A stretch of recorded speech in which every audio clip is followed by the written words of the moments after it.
Desde ya me permito presentarlo al escribano Luis Aguerre, académico de renombre, es el presidente del Colegio de Escribanos de la provincia de Entre Ríos, y tan amablemente a esta invitación del Colegio de Escribanos de la provincia de Córdoba en el ciclo de capacitaciones virtuales, en esta oportunidad va a disertar sobre derecho de superficie, su regulación en el Código Civil y Comercial. Desde ya muy agradecido por su tiempo y su predisposición, le damos la palabra para escucharlo atentamente, escribano. Bueno, muchas gracias, Pablo. Antes que nada, agradecerte a ti y a todos los notarios cordobeses, a todos los cordobeses en general, la persona del presidente del Colegio Escribano de la provincia de Córdoba, el amigo Horacio Pellegrini.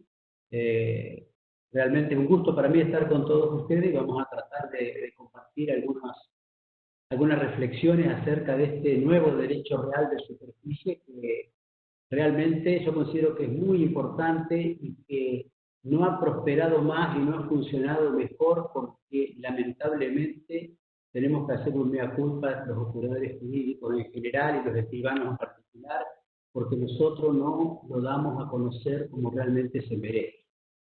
Este derecho a superficie va a traer con el tiempo, yo creo que muchos beneficios si lo sabemos utilizar bien. En primer lugar, y antes de hacer una pequeñísima reseña histórica para ubicarnos en el contexto de este derecho real, vamos a decir qué es el derecho de superficie. Yo creo que a esta altura todos lo sabemos, pero nunca está de más. El derecho de superficie es un derecho real que me permite construir, plantar o forestar en un inmueble ajeno, con la particularidad que eso que planto, construyo o foresto pasa a ser de mi propiedad, de la propiedad del superficial. Vamos a explicar bien de qué se trata esto, pero por ahora nos basta con saber que el derecho de superficie permite construir, plantar o forestar en un inmueble ajeno y hacer propio todo eso que se ha realizado en ese inmueble. Este derecho de superficie, antes de que cayera en desgracia, hace muchísimos años, era un derecho conocido y utilizado. Los orígenes podemos remontarnos al derecho romano. Si bien en el derecho romano el derecho de superficie no era un derecho como tal ni como lo conocimos después. Me da el sol, me parece. Voy a ver si me doy mejor ahí. Ahí está. En el derecho romano, la superficie más que nada era una defensa.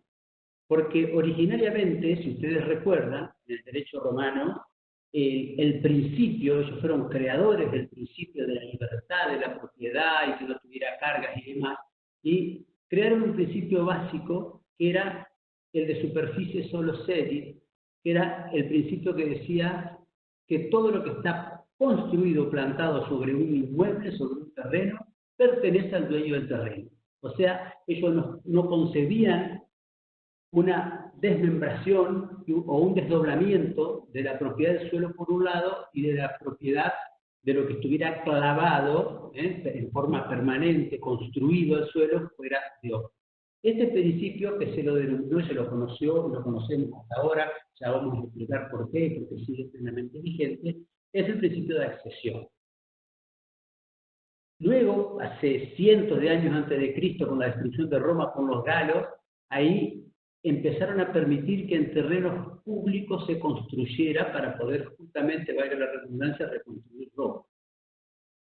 Pero simplemente era como unos arrendamientos que hacían, de ese permiso que le daban para construir, que con el tiempo, por edictos del pretor, fueron dándole más resguardo a estas personas que construían el inmueble ajeno para diferenciarlo de los arrendatarios. Es por eso que así nació la acción superficiaria, que era una acción que se podía ejercer incluso en la última etapa hasta erga omnes, y que le permitía a esa persona que había construido ese inmueble ajeno defender. Pero hasta allí no era más que eso, no era ni un derecho real, ni mucho menos. Recién con el derecho justinianeo y después de los posglosadores, se empezó a vislumbrar, no como un derecho como lo conocemos hoy, sino como un gravamen. Ya la superficie no solo otorgaba esa acción superficiaria para defender eso construido de todo ataque externo, sino que también causaba un gravamen en el derecho de dominio. Posteriormente, ya en la Edad Media, ahí sí fue cuando tuvo su mayor esplendor de la mano del enfiteusis, porque son figuras que prácticamente son hermanas, la enfiteusis y la superficie, y ahí sí se fue considerado como un verdadero derecho. Y ahí tenemos nosotros, en todos los cientos de años que duró la Edad Media, situaciones de desdoblamiento de la propiedad en las cuales alguien era titular del dominio directo y otro del dominio útil. O sea que este desdoblamiento podía llevar años con todos los efectos, perjuicios que podía causar en la propiedad, porque había personas, familias, que eran titulares de un inmueble, de vastas cantidades de inmuebles, que no podían utilizarla porque estaban grabados con superficies perfectas. Esto terminó abruptamente con la Revolución Francesa. La Revolución Francesa, uno de los pilares fue recobrar la plenitud del dominio. Ustedes ven todas las normas del Código de Napoleón que se basaron en las premisas de la Revolución Francesa. Todas las normas tienden a que el dominio sea lo más perfecto posible, lo más libre posible, que la voluntad individual prive sobre todo, y es por eso que se rescata en el Código de Napoleón este principio de accesión. O sea que todo lo que está plantado, clavado, edificado en un inmueble es de propiedad del dueño del terreno. Y eso se reflejó en todos los códigos decimonónicos del mundo. El código de Vélez, todos los códigos europeos, todos los códigos americanos y demás, tienen en mayor o menor medida un principio similar. Algunos no lo tienen tan consagrado como lo teníamos nosotros, pero estaba en todo. Siempre se recuperó ese principio de accesión en plenitud. Es por eso que Vélez Sarsfield, en el 2519 y en el 2520 del Código Civil derogado, decía expresamente que todo lo construido, plantado o edificado es de propiedad del dueño del suelo. Una presunción que era de iure, o sea que no admitía prueba en contrario. Y el mismo artículo traía otra presunción que decía que se presumía que todo lo había construido el propietario. Esta presunción sí admitía prueba en contrario, es jurisdicción. O sea, era muy claro el código Civil de Vélez. No era tan claro, por ejemplo, tan contundente el Código Español, donde traía unas presunciones un poco no tan sólidas, o sea que le daba la propiedad al titular el Código Español siempre y cuando abonara las mejoras si le había hecho un tercero y le hacía adquirir la propiedad. Pero en líneas generales todos los códigos mantuvieron esto. Y esto es importante, porque si bien estamos hablando del Código de Vélez, este principio de accesión, ya vamos a ver que en el Código Civil y Comercial sigue igual con las dos excepciones que ya vamos a ver más adelante, que es la superficie y la propiedad horizontal. Muy bien, con toda esta ola de prohibición de los derechos que desmembraban el dominio, superficie, enfiteusis, censo por determinados tiempos, el Código Civil expresamente en el 2614 prohibió derecho de superficie, enfiteusis, censo, siendo una música muy fuerte. A ver, ahora sí, ahí terminó.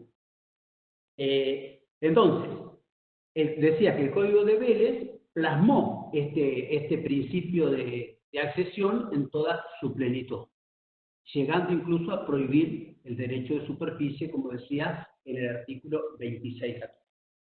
¿Qué pasó en Europa? Luego sobre todo de las guerras, se comenzó a ver que era necesario buscar algunas figuras que permitieran inversiones, que permitieran que gente que tenía recursos pudiera reconstruir esta Europa destruida. Es así como pensaron que el derecho de superficie era una buena opción.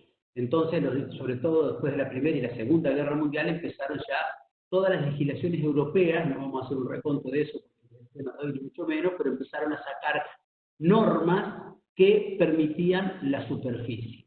Y es así que se reconstruyó, sobre todo Alemania fue muy utilizado el derecho de superficie. Edificios hermosísimos en París, en Suiza, públicos, monumentos, han sido constituidos a través de este derecho de superficie. Porque era muy sencillo, porque había un edificio destruido por las bombas en el centro de una ciudad importante alemana, por ejemplo, y venía un inversor y le decía al dueño de ese edificio que no tenía un solo peso para reparar nada, que él iba a hacer un edificio ahí, le iba a dar un departamento para que él viviera, pero los otros departamentos, los locales y demás, todo lo iba a explotar él por 20, por 30 años, o 40. Entonces, le solucionaba el problema de vivienda y sabía que esperando ese tiempo, todo eso construido iba a quedar para él. O sea que fue una muy buena forma de reconstruir. Esto, por supuesto, esta ola del derecho de superficie llegó un poco más tarde a América. Ya muchos congresos que se hacían y demás tratando de que resurgiera. Si nosotros hacemos un vistazo rápido por los proyectos de código del 36, del 54, todos los proyectos de código de reforma del Código Civil no lo contemplaban. Recién a partir del 87 y del 2003 empezaron estos proyectos a contemplarlos limitadamente al derecho de superficie, y recién el proyecto 98 fue el que lo contempló en toda su extensión. Y es muy importante el proyecto 98 porque el proyecto 98 prácticamente es la base de nuestro Código Civil y Comercial. Entonces tenemos que tenerlo siempre muy, muy presente, y aparte es sencillo estudiarlo porque prácticamente dicen algunas pequeñas modificaciones. ¿Qué pasó en el resto de los países? Bueno, en el resto de los países casi todos los códigos actuales, las leyes, legislaciones actuales contemplan el derecho de superficie. Por ejemplo, la diferencia acá es que algunos países como Alemania, el Código Civil alemán del 42, el Código boliviano del año 75, el Código peruano del año 1985, estas legislaciones que les nombré permiten solamente la superficie edificada. Por otro lado, tenemos un grupo de legislaciones que diría yo que es la mayoritaria, que nos incluye a nosotros, el Código Brasilero del año 2002, la legislación portuguesa, la legislación española, que ya desde el año 1956 fue la primera regulación del derecho de superficie, el Código de Quebec de Canadá, que es muy importante tenerlo en cuenta porque el Código de Quebec de Canadá fue del año 1994, que sirvió de base, si ustedes recuerdan, para el fideicomiso, pero para muchas normas del proyecto 98, incluida esto de superficie. Y por supuesto el Código Civil y Comercial. O sea que la mayoría de las legislaciones contemplan la posibilidad que el derecho de superficie incluya no solo las plantaciones, como en estos otros países que le nombré, Alemania, Italia, Perú, Bolivia, sino que permiten también la plantación y la construcción. Muy bien, ya haciendo esta pequeña introducción para meternos en el tema del derecho de superficie, vamos a hablar del concepto. El concepto del derecho de superficie está muy bien en el artículo 2114 del Código Civil y Comercial. Aquí hay que hacer un pequeño paréntesis para hablar de la legislación anterior que nosotros tuvimos desde el año 2001 hasta el 2015, que fue la Ley 25.509. Esta Ley 25.509, que es una ley de superficie forestal, que ustedes la deben conocer, que se han hecho varias superficies forestales, es una ley que tenía muchos defectos, porque fue copiada de una ley uruguaya que ya incluso estaba derogada, porque ellos ya estaban cambiando para hacer la ley general que hicieron del derecho de superficie. Y es una ley que tiene muchos errores desde el propio concepto. O sea, en el artículo 2 decía que el derecho de superficie era un derecho real sobre cosas propias. Esto confundía mucho a todo lo que tratábamos de interpretar esa ley. ¿Por qué confundía? Porque no es un derecho real solo sobre cosas propias. Lo que es sobre cosas propias es lo que construyo. No hay ninguna duda que el derecho lo ejerzo sobre un inmueble que es de otro, ajeno. Entonces, estas confusiones tenía la ley 25.509, como por ejemplo en el propio artículo 2, cuando daba el concepto, terminaba diciendo que es un derecho real sobre cosas propias, que pudiendo grabar con derecho real de garantía, y no decía qué. Entonces no sabíamos qué era lo que grababa. El derecho, en esa época el derecho no podía grabarse con un derecho real, porque el objeto de los derechos reales eran las cosas. Entonces, confundía, ¿y qué grababa? Los árboles que se plantaban, ¿y con qué derecho? Si la hipoteca, cuando se cortaba, dejaban de ser un inmueble y se convertía en inmueble, ¿cómo hacían? Si era una prenda, no se podía hacer, porque había que cortar los árboles. Era muy complicado entender la ley, porque se hizo, como todas las leyes que se hacen para favorecer a un sector, se hizo justamente para ese sector sin fijarse mucho por la parte jurídica. Hasta mucho se lo criticó que habían terminado la ley, ustedes se lean los diarios de discusión del Congreso y cuentan por allí que alguien se dio cuenta que estaba prohibido en el 2614 la superficie y estaban sacando una ley sin modificar el 2614.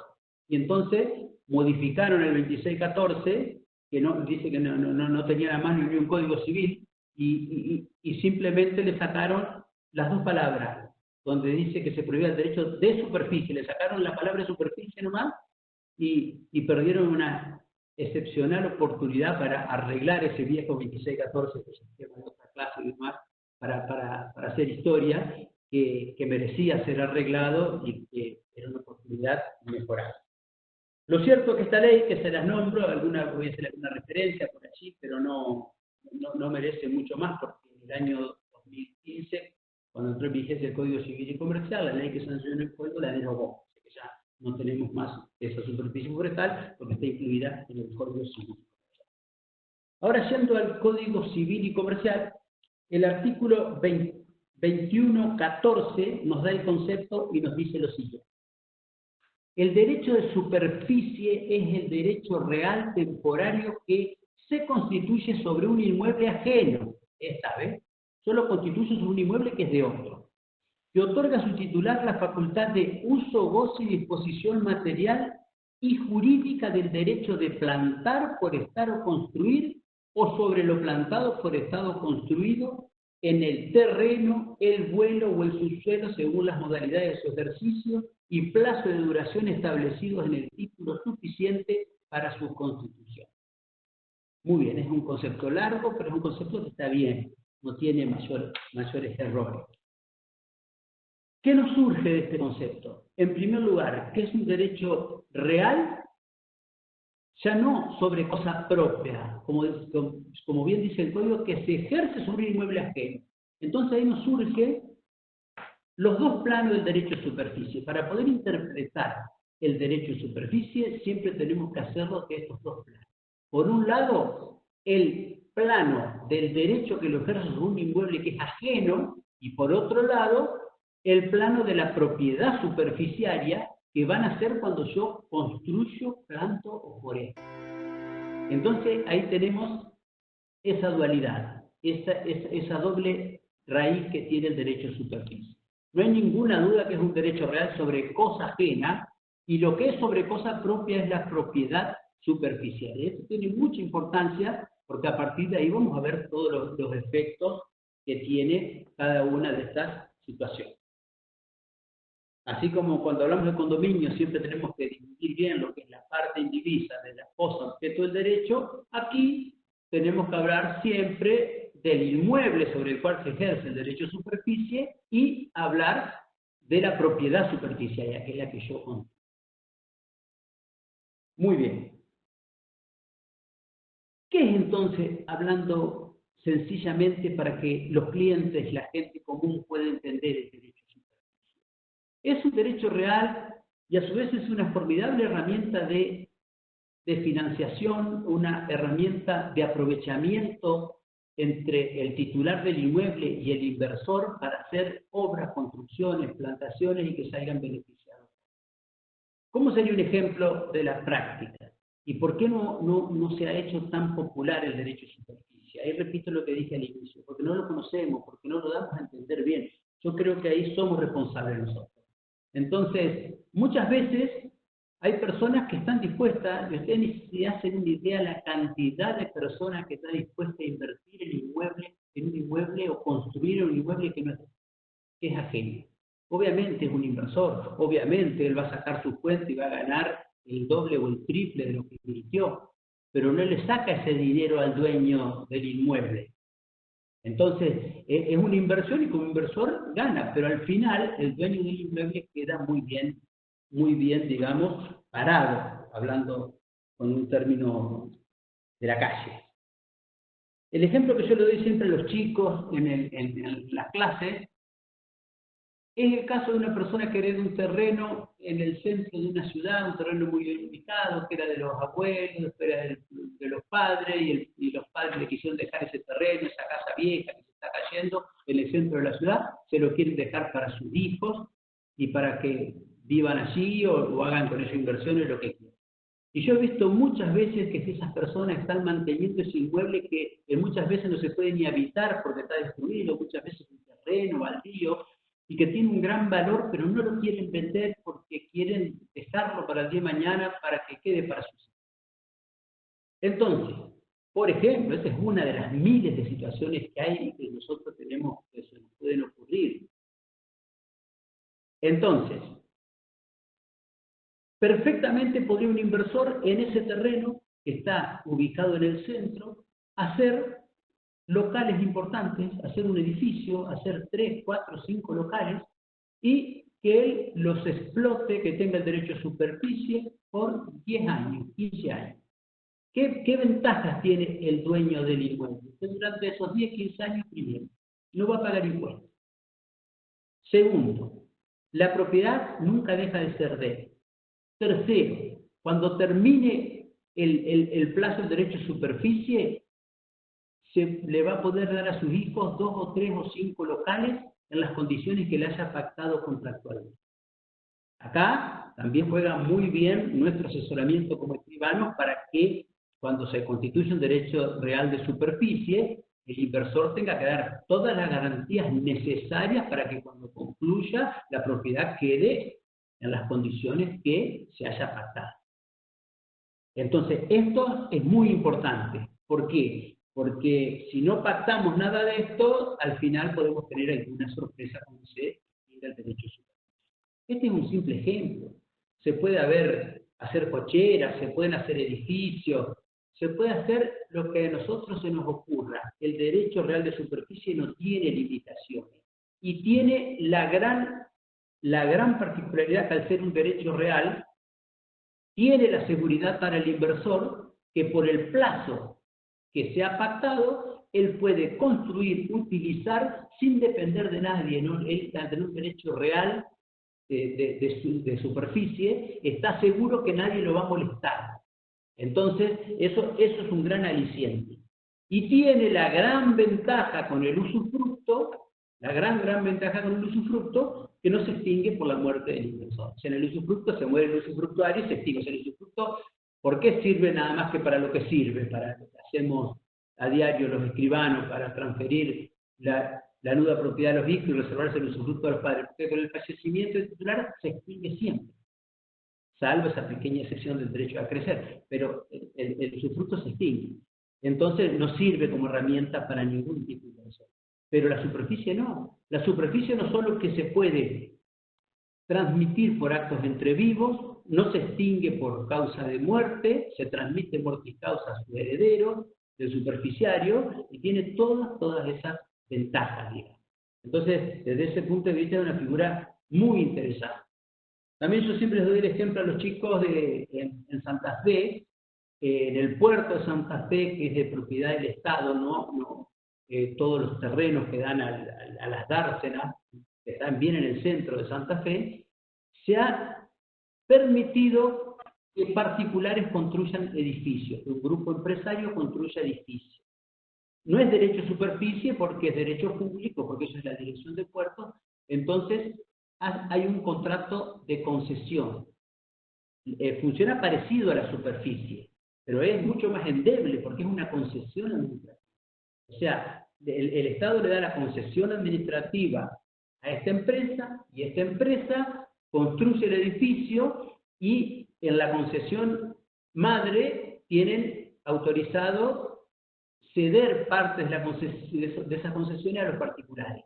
Entonces los particulares adquieren una cesión de la concesión.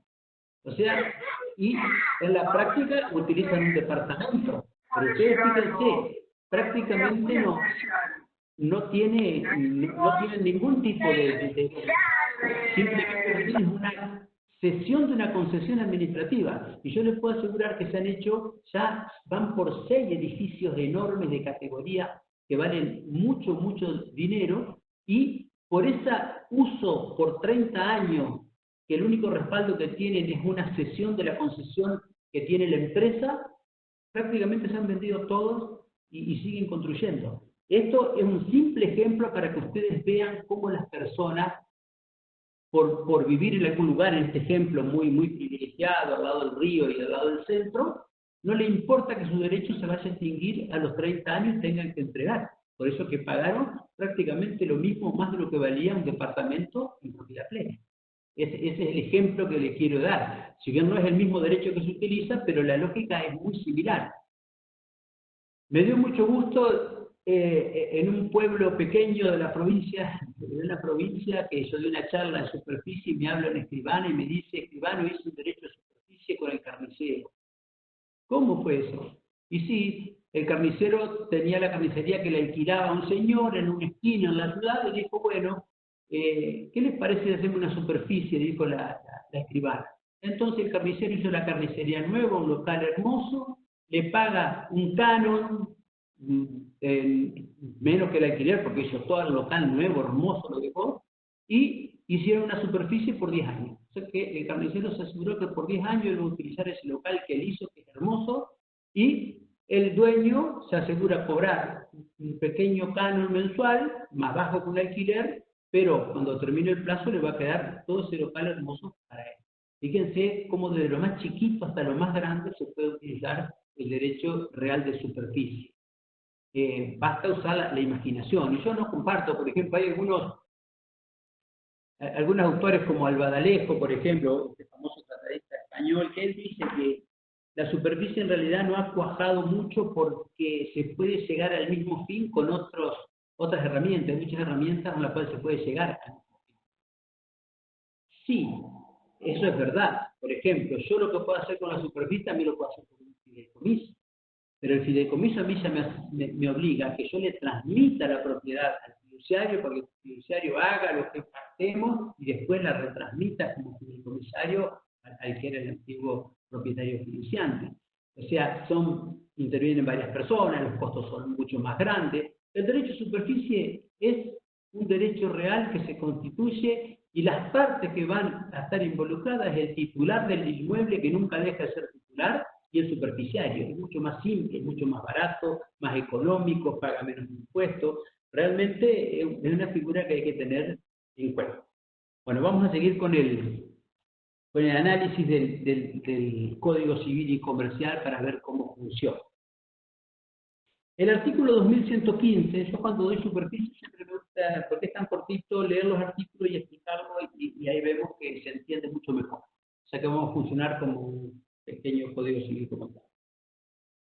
Las modalidades. El artículo 2115, esto se tomó mucho también de una parte del derecho español, de algunas de las regiones del derecho español. El superficiario puede realizar construcciones, plantaciones o forestaciones sobre la rasante, sería el suelo, sobre el vuelo y subsuelo del inmueble ajeno, haciendo propio lo plantado, forestado o construido.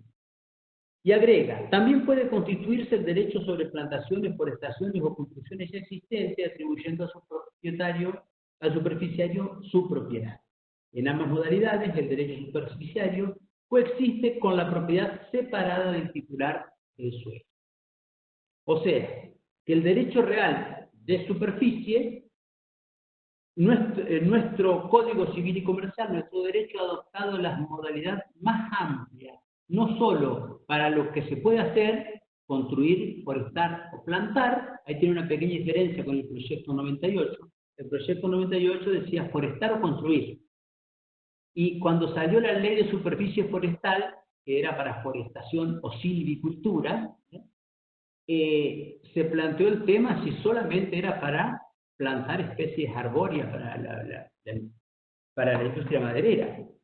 hablando de forestación. Entonces, eso llevó a muchos congresos, charlas, se escribió mucho para que estuviéramos todos de acuerdo en que tenía que ser más amplio y que debía interpretarse el término forestación como inclusivo de todas las especies que se pudieran sembrar o plantar, incluidas plantaciones menores como el maíz, soja, trigo, girasol y demás. Es por eso que el Código Civil y Comercial le agregó la palabrita que no tenía su antecedente, el proyecto 98, de plantar. El proyecto 98 decía construir o forestar, este dice construir, plantar o forestar, para que no quede ninguna duda que se pueda utilizar este derecho de superficie para cualquiera de todas esas modalidades. Aparte de ello, también nuestro derecho se inclinó por la variante más amplia en cuanto al lugar en el cual se puede construir, plantar o forestar. Obviamente habla del subsuelo, del suelo o del hueco.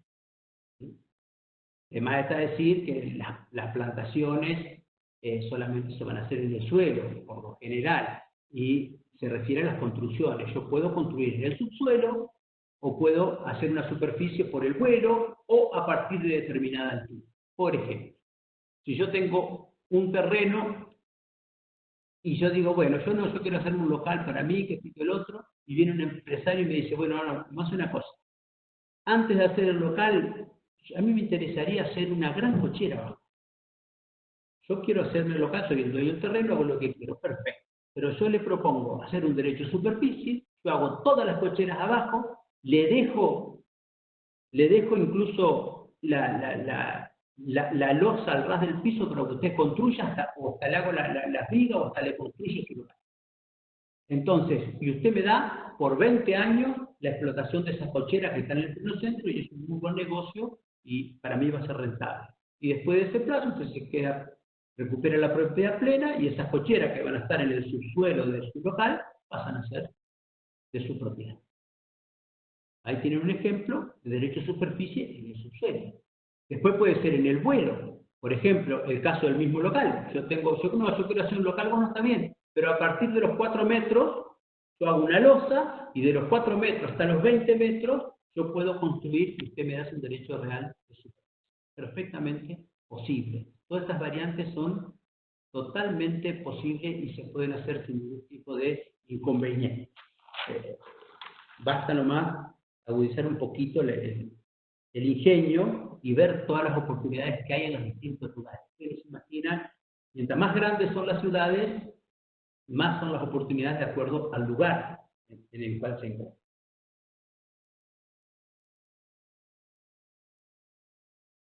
El emplazamiento.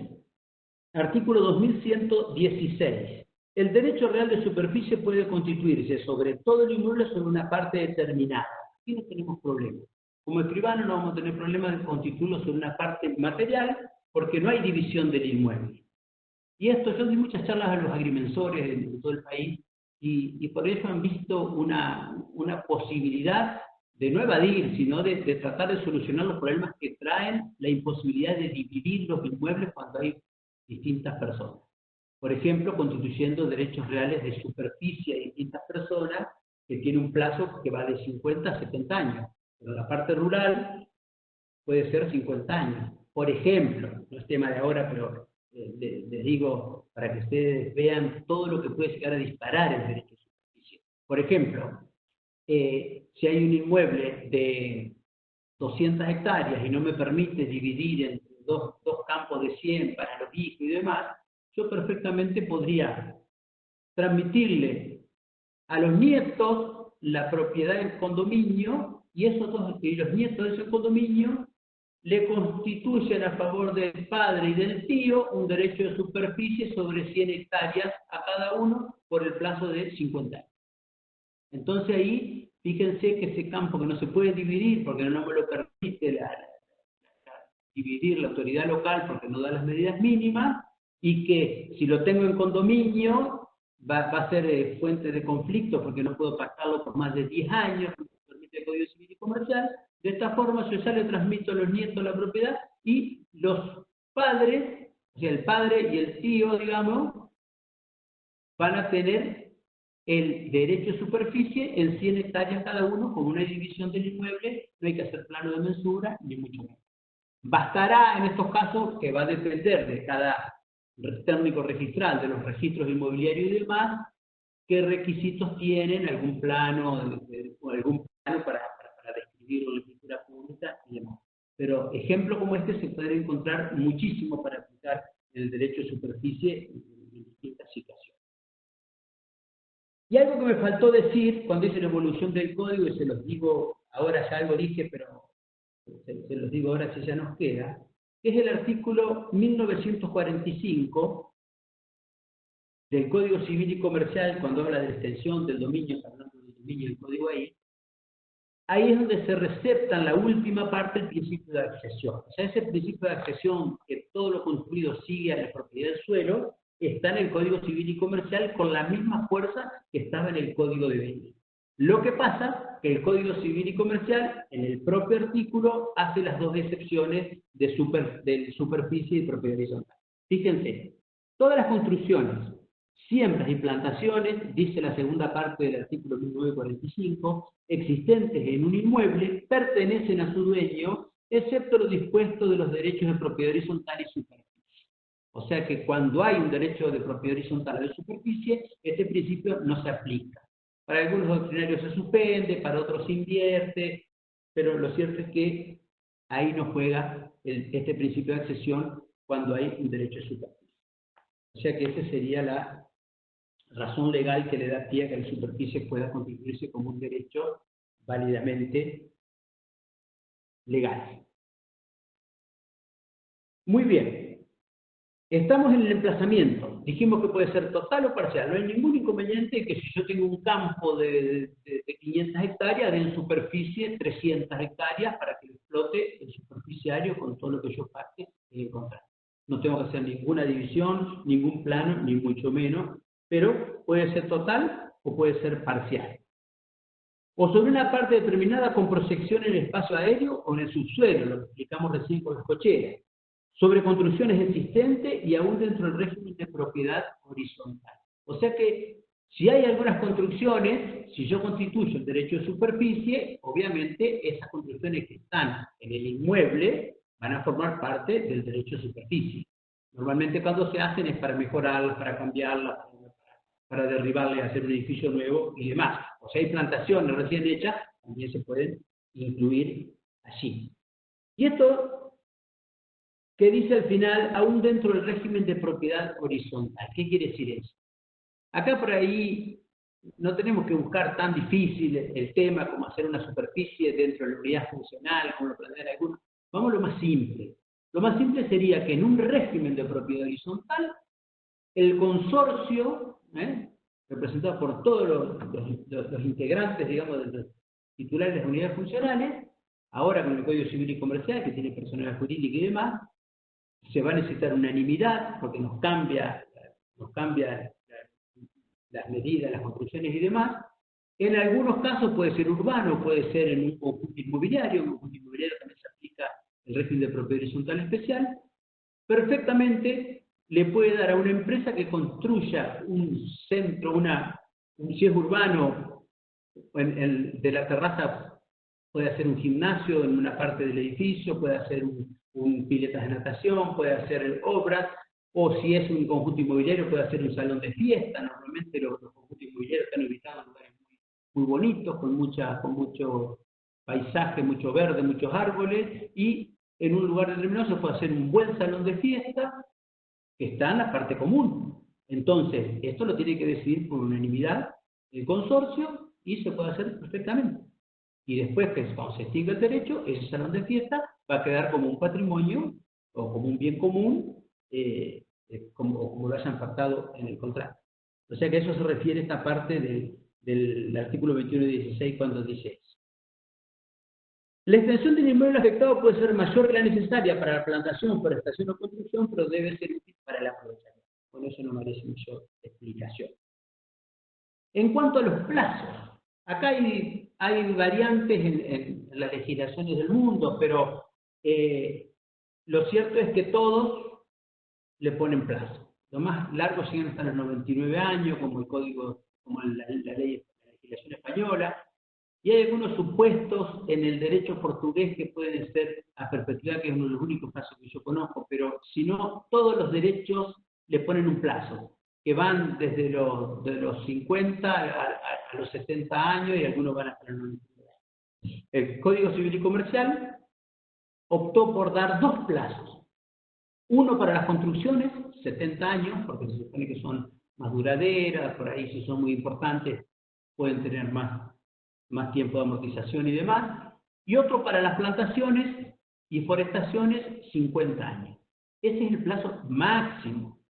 Ese es el plazo máximo, que es una norma de orden público que no se puede hacer por más. Si se hace por más, se reduce ese plazo. O sea, no se declara nula la superficie si yo lo hago por 90 años. No, se reduce al plazo ese. Y lo puede extender todas las veces que quiera, pero siempre y cuando nunca supere esos 70 años. Pero no tiene plazo mínimo, o sea que yo no tengo ningún inconveniente para hacerlo por el plazo que a mí se me ocurra. Eso dice el artículo 21.17, el plazo convenido del título de adquisición no puede exceder de 70 años cuando se trate de construcciones y de 50 años para forestaciones y plantaciones, ambos contados en la adquisición del derecho a superficie. El plazo convenido puede ser prorrogado siempre que no exceda los plazos máximos. Bueno, tampoco merece mucho comentario, o sea que esa explicación yo creo que ya va.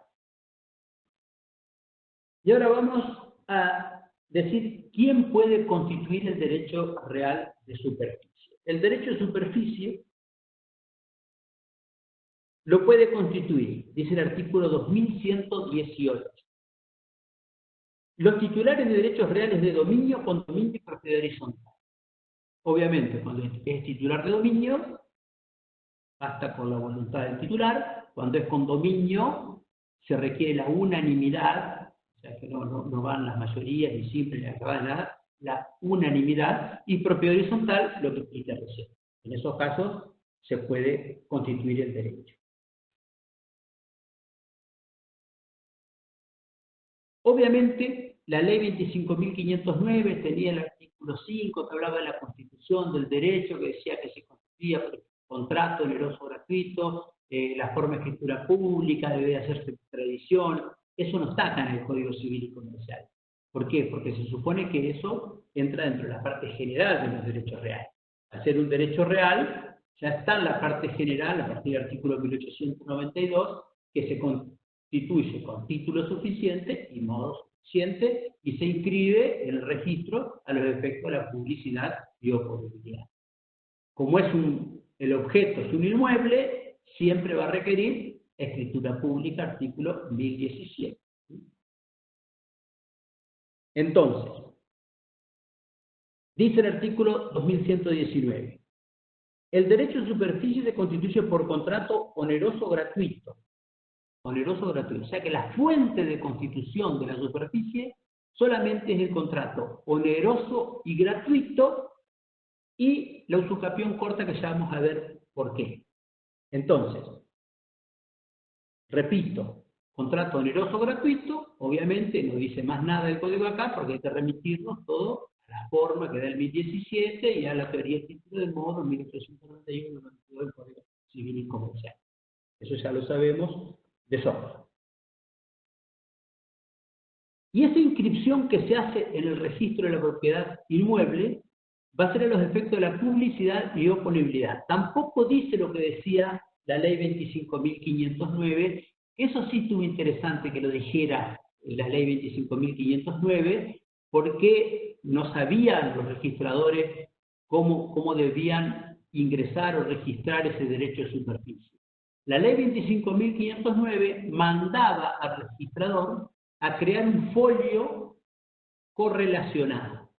Un folio correlacionado significa que es otra matrícula con el mismo número que el original, no más que con el nombre de superficie arriba, y que al ser correlacionado siempre va a correr junto con el folio, con la matrícula del dominio. Van juntos, por eso están correlacionados. ¿Y por qué esta necesidad que haya otra matrícula para la superficie? Y para que no se confundan con los las vicisitudes que sufre el derecho de dominio. Ustedes me dirán, bueno, en el usufructo podría pasar lo mismo. Bueno, pero en el usufructo, salvo ahora con el código que se puede transmitir, podría llegar a pasar, a ver alguna confusión, pero con la superficie puede cambiar mucho. No se olviden que ya vamos a ver dentro de las facultades que el superficiario puede incluso hasta someter al régimen de la propiedad horizontal. O sea que hay que tener mucho cuidado para que no se mezclen cuando se vean las matrículas. O sea que la matrícula original del propietario va a quedar simplemente que en la segunda columna de gravámenes va a consignar el derecho real de superficie en favor de Juan. El folio correlacionado, Juan va a figurar como titular del derecho real de superficie de ese mismo inmueble. Entonces, después, si Juan transmite su derecho, parte de su derecho, somete a propiedad horizontal, sufre algún embargo, se muere y hace un estudio sucesorio y hereda sus causavientes, y entonces se transmite a ellos, todo eso va a figurar en el folio de la superficie, de manera tal que la matrícula originaria del derecho de dominio va a quedar limpita. A lo sumo, si tiene algún embargo, el titular registral, el propietario de la nueva propiedad, lo embargarán. Entonces se puede embargar tanto la propiedad superficiaria como la nueva propiedad. Entonces, eso es muy importante que lo tengamos claro, y yo creo que ya los registros, por más que esté derogada la ley 25.509, ya van a seguir haciendo estas inscripciones en estos folios correlacionados, que son muy útiles y dividen muy bien las aguas en el derecho de superficie y el derecho del titular. Siguiendo, para no distraernos, con el tema de la adquisición. La adquisición, que estamos leyendo en el artículo 2119, dijimos que por contrato oneroso gratuito, y aclara, y puede ser transmitido por actos entre vivo o mortis causa. No se confunda con eso. O sea, la constitución es por contrato. Pero una vez constituido, yo puedo transmitirlo por actos entre vivo o actos mortis causa sin ningún inconveniente. Muy bien. Y acá viene la última parte. Dice, no puede adquirirse por usucapión. La prescripción breve es posible a los efectos del saneamiento del injusto título. O sea que no se adquiere por usucapión. Está bien que no se adquiera por usucapión porque son los mismos requisitos que para adquirir el dominio, 20 años. Pero también está bien que permita la usucapión corta.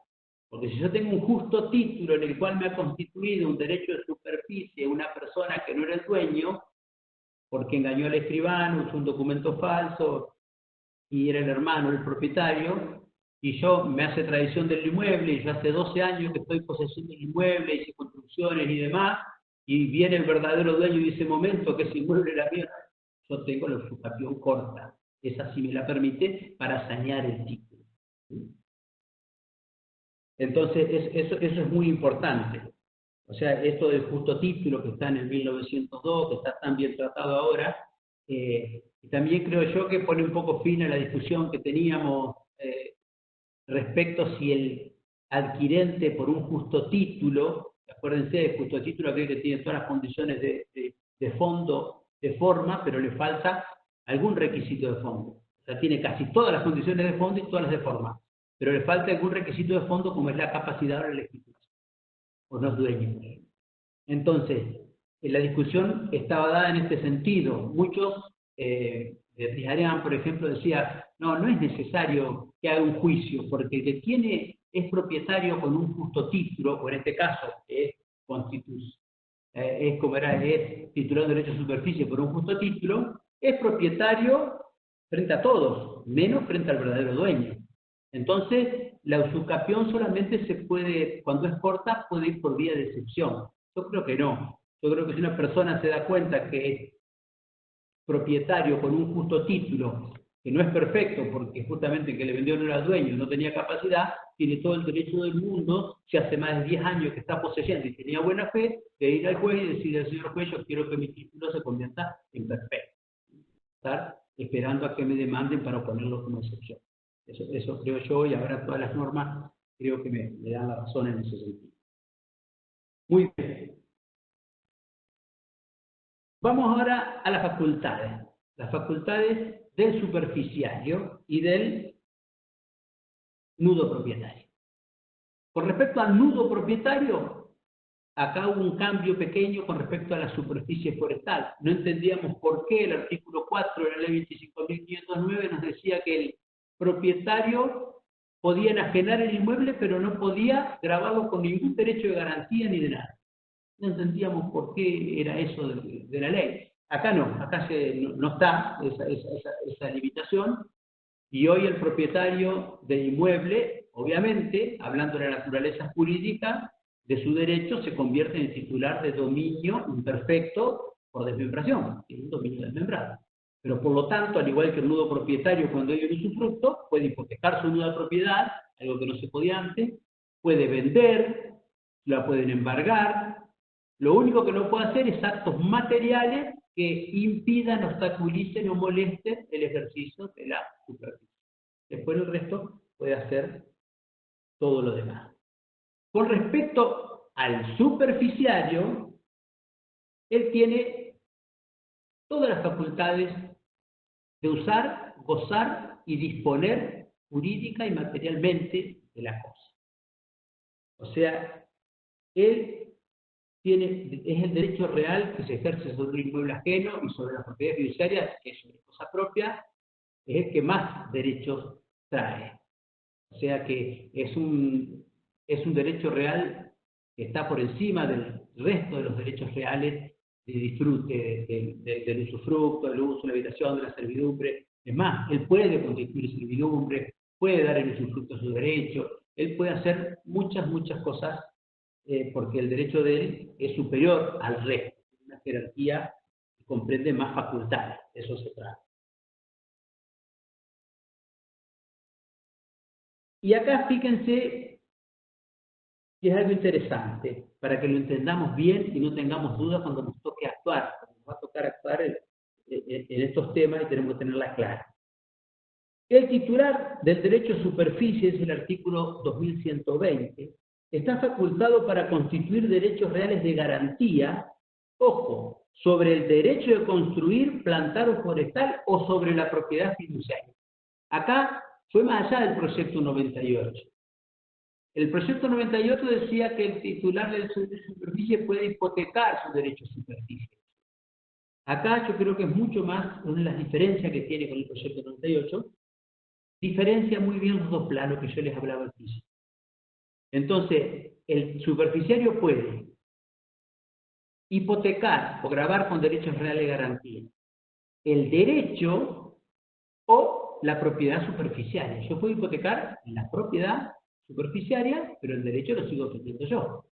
Y esto se ve muy claro cuando veamos más en el mismo artículo que el titular del derecho real de superficie puede someter al régimen de propiedad horizontal. Yo puedo someter el edificio al régimen de propiedad horizontal y hago 10 unidades funcionales, puedo hipotecar 3 unidades funcionales y las otras me quedan libres. Las puedo enajenar. Obviamente, las voy a enajenar por el tiempo que dure la superficie. Es un dominio que tiene una propiedad que tiene el titular del derecho de superficie y quien la adquiera él, que tiene, en el tiempo está limitada. Tiene un plazo resolutorio. Eso no hay ninguna prohibición. Es más, el dominio mismo se puede transmitir sujeto a una comisión o a un plazo resolutorio. En ese sentido funciona igual. Entonces, cuando habla de la posibilidad de constituir un derecho real de garantía sobre el derecho, acá tenemos que ver necesariamente el segundo artículo del libro de los derechos reales del 1883, cuando nos habla del objeto, y siempre cuando empezamos a dar la parte general decimos que acá en el objeto hubo un cambio, porque no solo son las cosas, los objetos de los derechos reales, sino que a partir del Código Civil y Comercial también pueden ser los bienes en el sentido de derechos, o sea que los derechos pueden ser objeto de los derechos reales. Pero ojo, ¿cuándo pueden serlo? Cuando la ley taxativamente lo señala. Y este es un ejemplo. Acá taxativamente la ley dice, señores, se puede hipotecar el derecho de superficie forestal. Obviamente, yo hipoteco el derecho de superficie forestal para garantizar una obligación no cumplo, me ejecutan, lo que se va a ejecutar es el derecho y el que adquiere en el remate va a adquirir la misma posición que tenía el ejecutado, el rematado, el derecho, con los derechos y con las obligaciones. Por eso hay que ser muy cuidadoso con hipotecar el derecho y hay que ser muy cuidadoso con comprar en un remate un derecho de superficie, porque en una de esas tiene un montón de obligaciones para cumplir. Entonces, es mucho más seguro hipotecar la propiedad superficiaria y rematar la propiedad superficiaria y comprar la propiedad superficiaria. Entonces, hay que tener en cuenta que se pueden hacer las dos cosas. El código nos da las dos opciones. Muy bien. Dice, el mismo artículo 21.20, el superficiario puede afectar la construcción al régimen de la propiedad horizontal con separación del terreno perteneciente al propietario, excepto pacto en contrario. Puede transmitir y grabar como inmuebles independientes las viviendas, locales u otras unidades privativas durante el plazo del derecho de superficie sin necesidad de consentimiento del propietario. Ahora bien, ¿qué me permite la ley? Que yo constituya, que someta lo construido al régimen de la propiedad horizontal, no importa si es un edificio, son varios locales, lo que fuera. Con independencia del terreno. ¿Qué quiere decir eso? Que el agrimensor que me haga en el plano de sometimiento al régimen de propiedad horizontal no tiene que incluir el terreno, o sea, separado, lo tiene que separar al terreno. O sea, que no forma parte del régimen de propiedad horizontal. Es una excepción a lo que habla el Código Civil y Comercial en la propiedad horizontal urbana común. Pero se puede hacer perfectamente. Se hace un reglamento de propiedad horizontal, se inscribe, nace el régimen y se pueden enajenar unidades en forma independiente. La puedo hipotecar, la puedo vender. Obviamente el que compre va a estar limitado a un tiempo. ¿Y por qué permitió la ley esto de afectar al régimen de la propiedad horizontal? Y para una organización mejor, para que justamente se puedan hacer todos estos manejos. Para que yo pueda, si quiero enajenar un departamento con un título suficiente, si bien limitado en el tiempo, que dure la superficie, pero lo puedo hacer perfectamente. Y cuando se extinga el derecho de superficie, el propietario ahí va a tener que optar, porque él se va a consolidar su derecho en él y él puede utilizar ese mismo sometimiento a la propiedad horizontal, agregarle el terreno y seguir con el régimen de propiedad horizontal. Eso por un lado. ¿Qué pasa impositivamente? Ustedes dirán, ¿qué pasa si yo hago una construcción con las mejoras, con el terreno y demás? Es muy simple, ya todos los catastros provinciales lo están solucionando en ese sentido. O sea, hay una evaluación por el terreno y cuando se hace la obra, cuando está el final de obra, todas esas mejoras que se agregan se van a cargar a la subpartida de la propiedad superficial. O sea que el terreno va a seguir pagando como terreno y las mejoras van a seguir pagando en la subpartida como mejoras. El día que se extinga el derecho de superficie, se cancela la subpartida y esas mejoras se agregan al terreno como si fuera una propiedad común. Avalúo terreno, avalúo mejora. Y listo, nunca hay una doble imposición, ni mucho menos. Muy bien. Cualquier cosa me cortan, me dicen, porque yo empiezo a hablar, no sé, como hoy ya hace 1 hora y cuarto y una vez aún medio pasado. Avísenme porque... Está muy bien, escribano. Continúe. ¿Se escucha bien? Sí. Perfectamente, perfecto. Bueno, ya va, falta poquito. Después vamos a las preguntas que quieran hacer. Muy bien. Ya vimos las facultades del titular del inmueble, de la nueva propiedad y del superficiario. Vamos ahora a la última parte, que es qué pasa con la destrucción de la propiedad superficial. Puede pasar que se destruya por distintas circunstancias. Y eso el artículo 21.22 lo resuelve diciendo: la propiedad superficiaria no se extingue excepto pacto en contrario por la destrucción de lo construido, plantado o forestado, si el superficiario construye nuevamente entre el plazo de 6 años, que se reduce a 3 para plantar o forestar. O sea, si hay una destrucción de la propiedad superficiaria y no se confundan que esto no es un plazo de extinción por no uso, que también lo tiene como derecho real sobre cosas ajenas, sino que es una extinción por destrucción. Y el plazo que pone el Código Civil y Comercial es de 6 años para construcción y 3 para forestar o para plantar si ha habido una destrucción de lo construido, lo plantado o lo forestal. Pero ¿qué pasa? Se extingue y ¿qué pasa cuando se extingue? Obviamente, ya vamos a ver un poquito más adelante que toda extinción no libera de las obligaciones que ha asumido el superficiario. Por eso, yo siempre recalco cada vez que se va a hacer un derecho de superficie, por más que sea pequeño, por más que sea modesto, y ni hablar si es grande, garantía. Garantías reales, garantías personales, cauciones, seguros. Siempre tiene que haber una muy buena garantía para que el superficiario, ante cualquier contingencia, no abandone, no se vaya y deje todo así nomás y no cumpla con lo que se obligó. Por eso que la garantía es una figura esencial del derecho de superficie. Tengan en cuenta siempre eso. Y así lo dice el propio artículo 21-23. Subsistencia y transmisión de las obligaciones. La transmisión del derecho comprende las obligaciones del superficiario. Yo lo transmito las obligaciones. Sin que yo quede librado. Ojo con eso también. Si yo soy superficiario y veo que lo que me obligué a hacer, la construcción, se me hizo muy onerosa y es difícil, y que esto y que el otro, bueno, se la transfiero a un indigente y le transfiero las obligaciones y quedo libre. No quedo libre. Salvo que haya lo haya desobligado el nudo propietario. Muy bien. La renuncia del derecho del superficiario por desuso, su abandono, no lo liberan de las obligaciones contractuales. Y ahora sí vamos a la extinción. ¿Cómo se extingue este derecho? El derecho de construir, plantar o forestar se extingue por renuncia expresa, vencimiento del plazo, cumplimiento de la condición resolutoria, consolidación, y por el no uso durante 10 años para construir y de 5 años para plantar o forestar. Ve, ahí está el no uso. Se extingue más o menos por todas las razones por las cuales se extinguen los derechos reales. Obviamente, acuérdense siempre que no se libera, por más que haga renuncia o se extinga de cualquier forma, salvo que haya acuerdo de las obligaciones.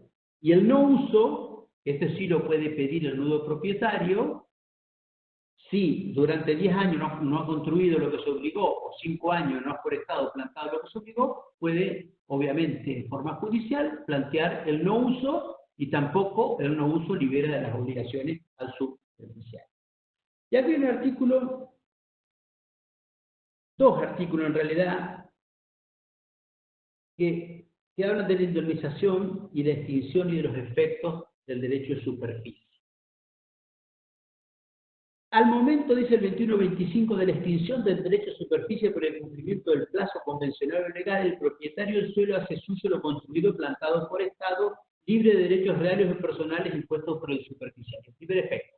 O sea que se extingue por el cumplimiento del plazo, en forma automática, el nudo propietario consolida su derecho de dominio y se vuelve pleno. Todos los derechos reales, personales que haya constituido el superficiario se extingue. Si el derecho de superficie se extingue antes del cumplimiento del plazo legal o convencional, los derechos reales constituidos sobre la superficie del suelo continúan gravando separadamente las partes como si no se hubiesen extinguido hasta el transcurso del plazo del derecho de superficie. Está bien que sea así. Si yo he constituido derechos personales, derechos reales sobre las propiedades fiduciarias y después renuncio a la superficie, obviamente, como se extinguió antes del plazo convencionalmente pactado, esos derechos reales o personales siguen subsistiendo durante el tiempo. Muy bien. ¿El video mío anda? ¿Yo me veo? Sí. Sí, perfectamente. Bueno, como no se tenía la cámara medio tachada acá. Como verán, mis conocimientos de computación son muy limitados. Muy bien. Y acá viene el tema que les quería hablar, dos palabritas nomás, porque es simple, pero creo que la redacción, la ley hubiera podido poner algo más simple, ¿no? Que es en cuanto a la indemnización si hay que indemnizar o no al superficiario. ¿Qué pasa? Si nosotros estuvimos diciendo al principio y todo que era una muy buena herramienta porque el nudo propietario se quedaba con todo lo construido, sí, ¿verdad? Pero yo directamente hubiera puesto que no se indemniza salvo pacto en contrario. Pero acá, si bien tiene algunas normas que después lo corrigieran mucho, pero no es muy feliz la redacción. Fíjense, 21-26. Producida la extinción del derecho de superficie, el titular del derecho real del suelo debe indemnizar al superficiario excepto pacto en contrario. Para mí tendría que ser al revés. O sea que no debe indemnizar. Porque si no eso, si algún escribano un poco olvidadizo no solo se olvida poner el pacto en contrario, se va a ver en la obligación que el nudo propietario va a tener que indemnizar por lo construido. Si bien es cierto que lo que viene a continuación limita mucho esa indemnización si el escribano se olvidó de poner que no se indemniza. ¿Cuál es el consejo? No olvidarse nunca de poner que, salvo que pacte lo contrario, pero si no, poner que no se va a indemnizar cuando se extinga el derecho. En la última parte dice el 21-26. En subsidio a los efectos de establecer el monte de indemnización, se toman en cuenta los valores subsistentes incorporados por el superficiario durante los últimos 2 años, descontada la amortización. O sea que solamente, si no pusimos nada, se le va a indemnizar por lo que ingresó en los últimos 2 años. Obviamente no va a estar la construcción ni nada de eso. Pero entonces, no hay que olvidarse nunca de pactar que no se va a indemnizar. Bueno, después vienen normas, aplicaciones supletorias y demás que no tienen mayor trascendencia. Esa es la legislación de nuestro derecho de superficie. Por último, ya veo terminando, si hacemos lugar a todas las preguntas que ustedes quieran, lo que me iría muy conforme que todos se hacen llevar, aunque sea una pequeña impresión de lo que significa este derecho real y la función que tenemos los notarios para darlo a conocer a nuestros clientes, y sobre todo en esa hermosa Córdoba donde hay lugares para hacer emprendimientos por donde uno quiera. Me parece que sería un gran aporte que nosotros haríamos a este.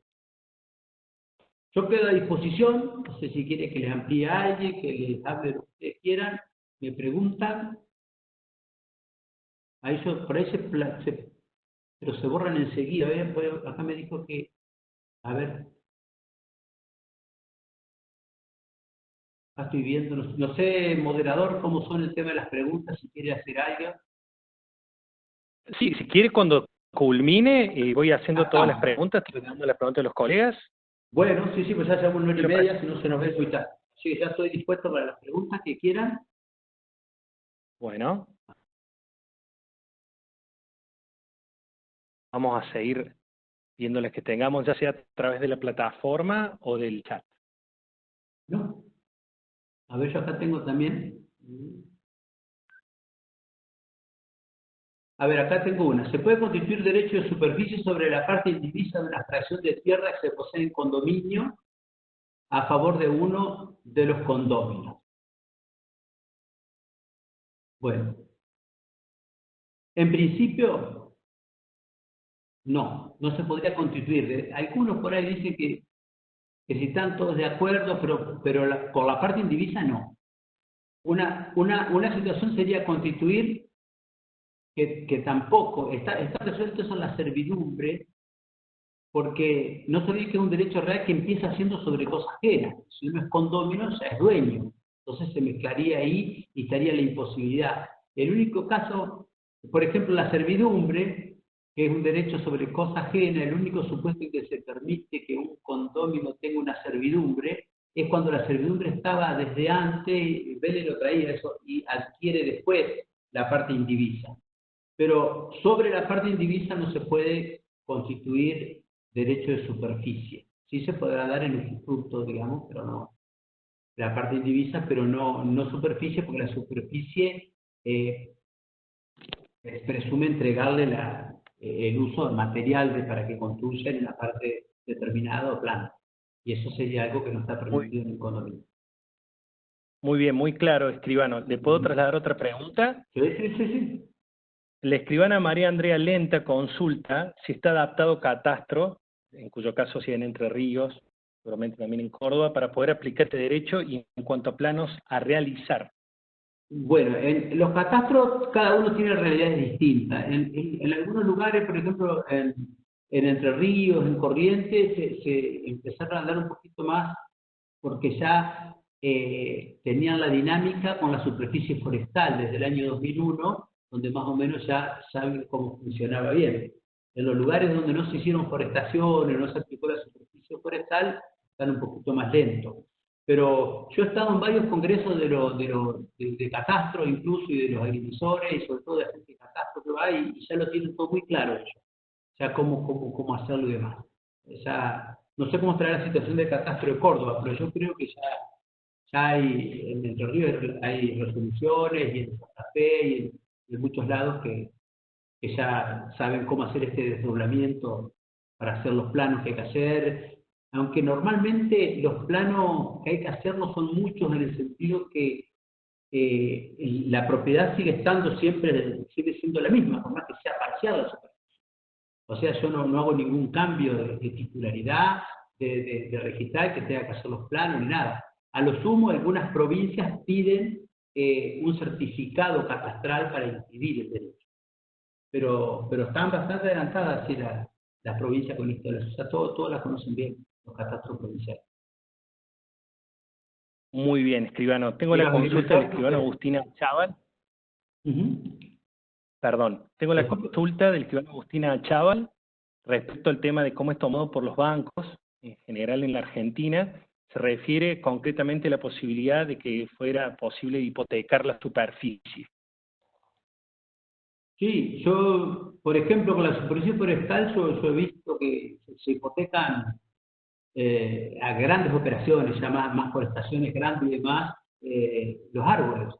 O sea, que se hacen hipotecas, pero todavía los bancos a nivel local, a nivel así que nos manejamos los escribanos a diario, no están muy, en cuestión que comiencen a conocerlo más, pero para grandes operaciones sí se hacen, pero incluso le dan valor a los árboles y todo y demás, pero la legislación está clarita, se puede hacer tanto en hipoteca de derecho como de la propiedad. Muy bien, le traslado saludos y agradecimientos. Me manifiesta en excelente escribano, muy clara su exposición, muchas gracias. Excelente la disertación, muy claro para tenerlo en cuenta y aplicarlo más. Aquí tengo una consulta más, escribano. Una colega consulta, ¿qué pasa si se hace un derecho de superficie para forestar y nunca lo hace? Utilizando el terreno solo como paso hacia una propiedad del superficiario, ¿podría reclamar el propietario su extinción? Sí, ahí lo vimos recién. Fíjate vos que el no uso. Dentro del no uso, por 5 años, si es para forestación, si en los 5 años no has forestado, eso iría muy en contra del que lo hizo, porque beneficiaría de última al titular, porque puede pedir la extinción del derecho de superficie por no uso y puede exigirle todas las obligaciones que lo que se haya obligado en superficie. Entonces, me parece que utilizarlo para eso es una barbaridad. Iría muy en contra de que lo usa así porque ya estaría en condiciones de que le pidan la extinción por un no uso y quedando responsable de todas las obligaciones. Porque no es una servidumbre fácil. Perfecto, ya aclaraba la colega que por momentos se le cortaba la señal, así que pedíale disculpas del caso. Ah, perfecto. Agradezco el aporte de la colega Julio Núñez, que establece y aporta que sí se ha implementado derecho de superficie en el catastro de Córdoba e Sí, incluso hay varios ya inscritos en el registro de Córdoba. Así que sí, agradezco sí. el aporte. Sí, nosotros tenemos que darnos cuenta de lo que es este derecho, si podemos utilizarlo, porque los clientes cuando vienen a nosotros, no esperemos que venga un cliente y nos diga, escribana, hágame un derecho real de superficie que voy a hacer una construcción. No. Ellos vienen a buscar la solución, pero si nosotros siempre quedamos con las figuras tradicionales que tenemos grabadas en la computadora, vamos a estar toda la vida haciendo donaciones y compraventas y sesiones, vamos a cambiar más. Entonces, es nuestra obligación, por lo menos que conozcan. Y yo les puedo asegurar que si lo conocen, así como este ejemplo de carnicero que a mí me alegró mucho, van a encontrar un montón de situaciones en que lo pueden utilizar y van a salir beneficiados. las dos partes. Obviamente que el inversor va a ganar y mucho más de lo que aportó, pero ¿qué le importa eso al nudo propietario si no se lo paga él, ni mucho menos? Y no es algo que de otra forma no le hubiera ganado a nadie. O sea que me parece que en ese sentido tenemos que asesorar. Absolutamente. A través de la plataforma, le escriban a Alejandra Cáceres, le otorgo la palabra. ¿Cómo no?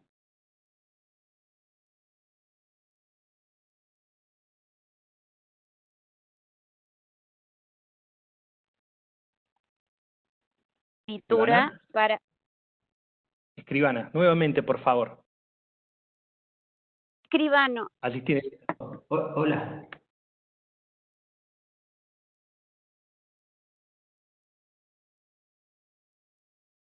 ¿Escribano? No escucho nada. No se escucha nada. Sí, ¿Me lo oímos, escuchan? ahora sí. Ahora sí. Perfecto. Buenas tardes. Me da mucha curiosidad la manera de redactar la escritura de propiedad horizontal de la construcción edificada sobre ese derecho de superficie y en calidad de que se le adjudica, cuando adjudicamos las unidades, se le adjudica que derecho de superficie sobre esa unidad, los porcentajes de copropiedad, todo eso. Usted, no entiendo bien, ¿usted dice cuando se sometió a la propiedad horizontal? ¿O cuando...? Claro, cuando fue el derecho de superficie para construir, se construyó un edificio y a ese edificio lo quiero someter a propiedad horizontal.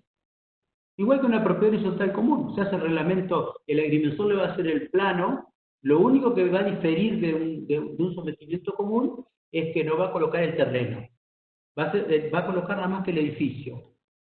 El plano que usted tiene va a tener todo lo que son las partes comunes, la parte exclusiva, va a tener todo bien detallado en el plano como normalmente le hace su agrimensor cuando hace un plano de propiedad horizontal para someter. Usted redacta el reglamento de propiedad horizontal, somete y obviamente cuando hace la inscripción de ese reglamento, ahí lo que va a haber, no va a haber nacido el consorcio porque va a ser el superficiario el único titular. Cuando se haga la primera enajenación de la primera unidad funcional, tal cual como funciona la propiedad horizontal urbana, ahí van a ser el consorcio y cada uno va a ser el titular de una unidad funcional. La única diferencia es que va a ser con un plazo resolutorio. A los 30, 35 años se les extingue el derecho. Eso es muy común. Sobre esa unidad funcional se le adjudica la unidad funcional. ¿qué derecho? Y depende el si derecho la de superficie. No. El derecho de propiedad por tantos años. La propiedad superficial, exactamente, por tantos años. Perfecto. Muy amable, muchas gracias. No, por favor. Muy buena la pregunta.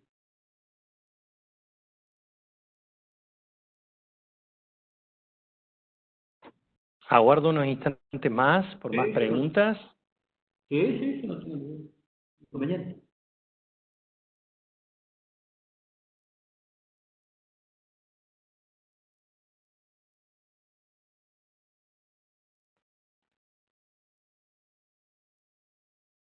Muy bien, tenía levantada la mano, estaba muy relacionado con la respuesta que dio recién escriban usted.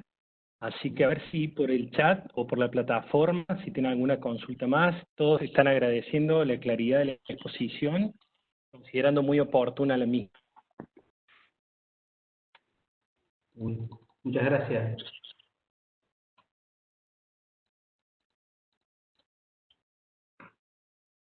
Bueno, no veo más preguntas a través de la plataforma.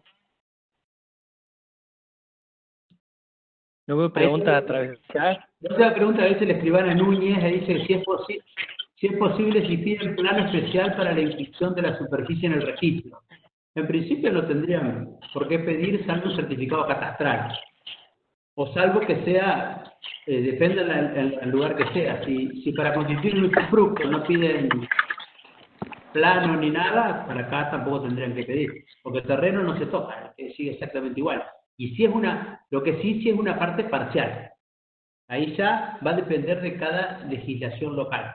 Por ejemplo, si yo tengo un terreno de 1000 metros cuadrados y quiero hacer un derecho de superficie sobre 500 metros, ahí sí tendré que hacer un plano, pero no un plano que me divide el terreno, sino un plano de los 500 metros con una ficha de catastro, como dice la Ley Nacional de Catastro, como le piden normalmente, para que el escribano pueda describir el inmueble según ese plano que hizo el agrimensor.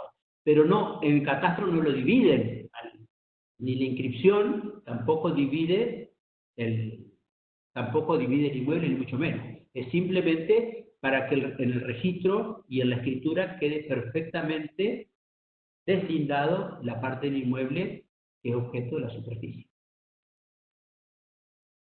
Muy bien. El escribano Chacón quiere hacer una consulta. ¿Cómo no? Le habilito acá el micrófono. ¿Cómo no?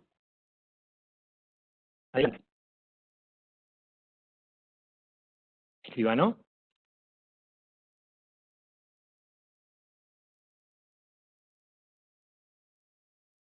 César Martín Chacón tiene habilitado el micrófono.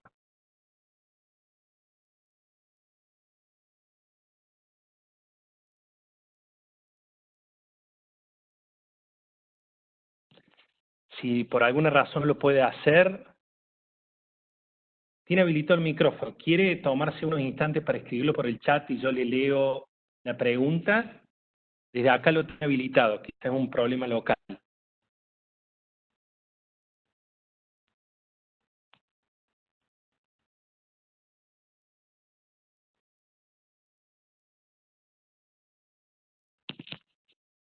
Aguardamos unos instantes así el escribano se puede expresar a través del chat.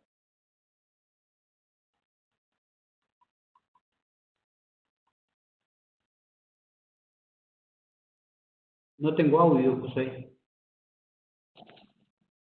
No, es que no, se ve que hay una cuestión local.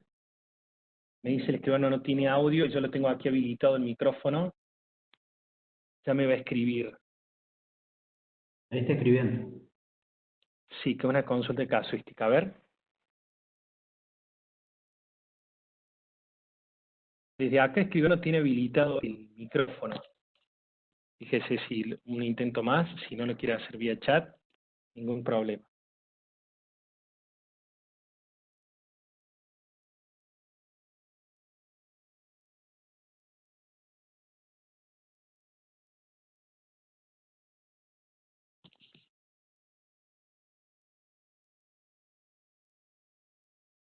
Ahí se pregunta, Bueno, ¿aún no se ha...?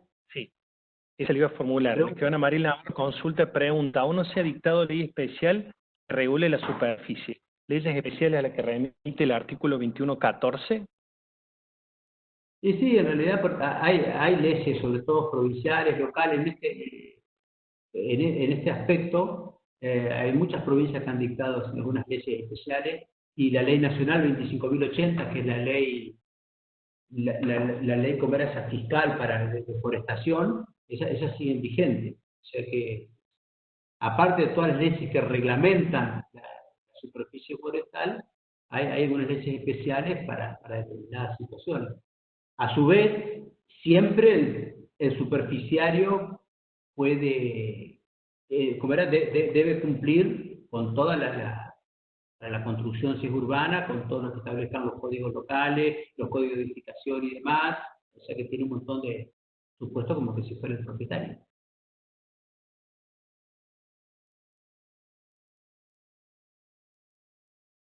Parece que Bueno, me confirma el escribano que es un problema local de su micrófono. Me agradece, bueno, tanto como el escribano Navarro. El escribano Núñez confirma que, como dijo usted, el escribano de Aguerre y el aporte del escribano Navarro, el plano es solo para la afectación parcial. Es igual que acá y que en casi todas las provincias. Muchas gracias. Perfecto, bueno. Me parece que el escribano desistió de la consulta, igual me agradeció. El escribano en este momento está martillando la computadora. Así que bueno, desde ya muy agradecido a nombre del colegio y de todos los colegas. Realmente, no, por favor, un gusto. Realmente a veces nos quejamos generalizando todos los colegas de por ahí cómo cada vez tenemos menos incumbencias. Es un instituto que se le puede sacar mucho fruto. Yo estoy convencido desde mi humilde lugar de ello. y estas capacitaciones son fundamentales para traernos luz a tantas inquietudes y dudas que podemos tener y hasta verle una aplicación más directa y concreta en la diaria. Sí, a mí, para mí todas estas charlas, así lo que me gusta más que nada es no hacer una disertación donde hablando de doctrina internacional, de esto y lo otro, sino que el notario de base, como somos todos, nos vayamos con una cabal idea de la figura y la podamos aplicar. Eso es lo que, con que eso se haya logrado, aunque sea en parte, me gusta. Bueno, absolutamente. Así como tuve el gusto de conocerlo el año pasado, el regional Nobel Centro, que fuimos tan bienvenidos y recibidos, esto es una confirmación más de su calidez, sobre todo de su predisposición y su tiempo. Le agradecemos muchísimo, voy a habilitar todos los micrófonos de todos los asistentes que aguardaron hasta el momento, para que le podamos brindar un fuerte aplauso. Muchas gracias a ustedes.